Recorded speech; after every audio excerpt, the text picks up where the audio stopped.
You know, in typical fashion, Dara Khosrowshahi will not allow David Risher to steal his thunder. So if David Risher goes out there with Jeremy Bird and makes an announcement, hey, you know, we are giving drivers better pay on long distance, which both companies really destroyed the long distance trip. They to blame. Nobody else to blame but Uber and Lyft, right? They don't want to pay the drivers. You know, that's it. You pay the price. And then they always come crawling back. So here, Dara Khosrowshahi is coming to crawl back a day later. Like a day later. It's like these two narcissists playing this little tennis match together. Increased per minute fee for your additional time spent at a stop on a multiple stop trip. Right? Just a whole bunch of complicated nonsense. I'll show you how to simplify that, Dara Khosrowshahi and David Risher. You just pay the drivers more per mile, per minute. You incentivize them, you give proper rewards, proper bonuses, proper referral bonuses, proper surges, right? Because there is a thing as such as supply and demand. The rider knows that. But to gouge from the rider and then to get creative with your bullshit, how you think you're going to fool drivers.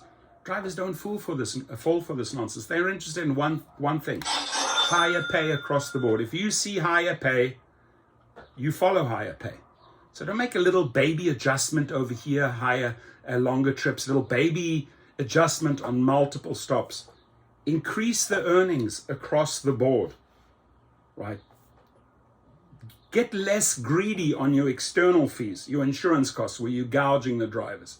You know, you never used to do that, and suddenly these external fees, and I'm going to show you in the next video coming up soon, how, you know, Lyft played the 70% bullshit game, right? Oh, drivers are earning 70%, or high external fees. Watch now how Dara Khosrowshahi copies that and thinks we're stupid enough to believe that same story. They're spinning it slightly different, but it's exactly the same BS story. I'll show you in a video coming up. You'll be quite surprised. With these companies, you just simply have to read between the lines. So here, increased per minute fee for your additional time spent at a stop on a multiple stop trip. We are now better compensating you for additional wait time at stop on multiple stop trips in LA. Well, how about every city? Why are we just doing this in LA? Your fee per minute at a stop has increased for UberX, UberXL, and Comfort. When surging, your fee is even higher. Check your receipt under additional time stops. Whole bunch of complicated nonsense where it would have just been so much easier to say, hey, you know what? Across the board, we have increased your earnings. Your comments, please.